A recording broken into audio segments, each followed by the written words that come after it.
Coming up on Look Today, well, Memorial Day weekend saw many parades in memory of those who sacrificed their lives for our country. Well, I've got a lot of details. And City of Glens Falls calls for more funding for its summer concert series.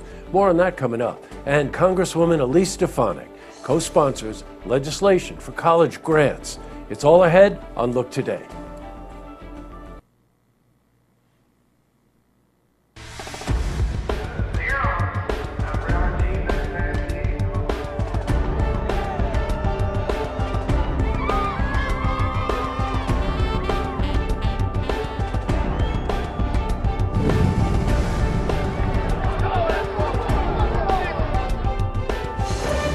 Welcome everyone, I'm J. Hood Jackson and this is Look Today.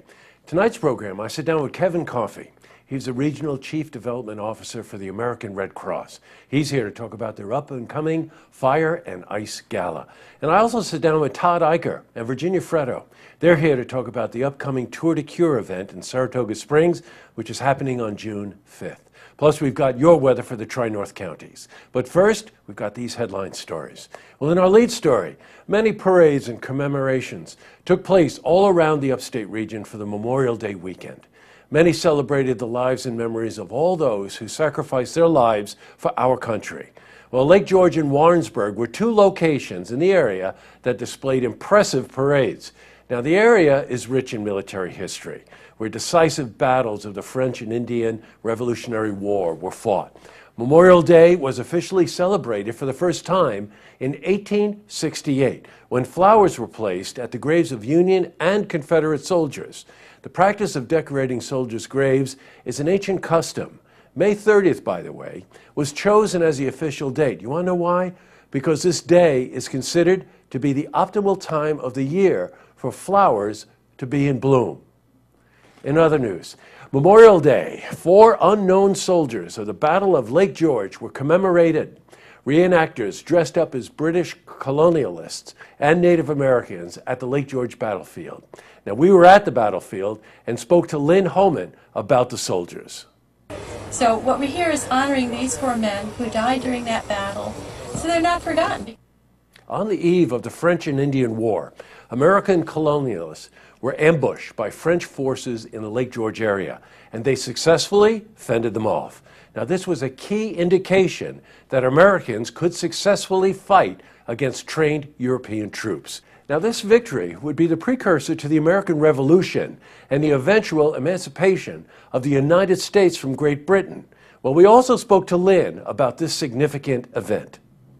It was from this battle that the American colonists learned that they could, in fact, fight trained European soldiers. I don't know about you, but I love history, and this area is so rich in history. All right, switching from news to weather. After 3 consecutive days of record heat, cooled down a little bit today. Sunday's high was 90, breaking the record of 88, set 4 years ago. Well, today's temperature was in the low 80s. Let's see how the week is shaping up. For a more detailed look at our weather, we're going to head to the Glens Falls Weather Center for a look at your first forecast.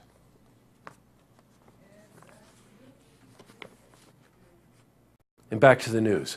Well, without increased funding from the City of Glens Falls, the 8 scheduled band concerts may have to be reduced. Joe Lamb, a representative of the American Federation of Musicians, has requested that the City of Glens Falls increase its annual funding for concert series from $4,000 to $6,000. Now, with the necessary funding, the Glens Falls City Band will be able to continue its 4 weekly city concerts beginning June 27th. In other news, college administrators, including SUNY Adirondacks President Kristen Duffy, have praised U.S. Representative Elise Stefanik's new legislation. The co-sponsored legislation will reinstate a program to provide supplemental Pell Grants for college summer courses. Now, this will allow a student to receive more funding for additional courses even after they've exhausted their initial grants. Well, up next, I sit down with Kevin Coffey. He's the Regional Chief Development Officer for the American Red Cross. He's here to talk about their upcoming Fire and Ice Gala.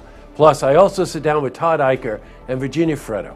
They're here to talk about the upcoming Tour de Cure event in Saratoga Springs, which is happening on June 5th.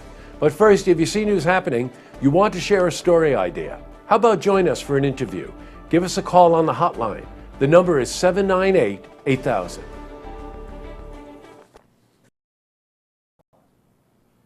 Well, that's all the time we have for this edition of Look Today.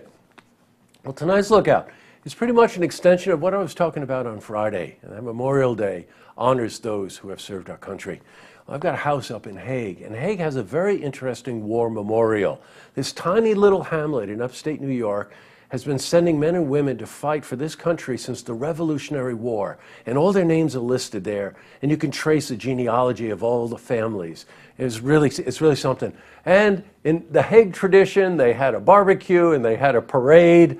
It was really something. All right, tonight on Look TV, it's a Queensbury Town Board meeting. Now, don't forget, you can tune in tomorrow night for the stories that matter to you. Good night, everyone.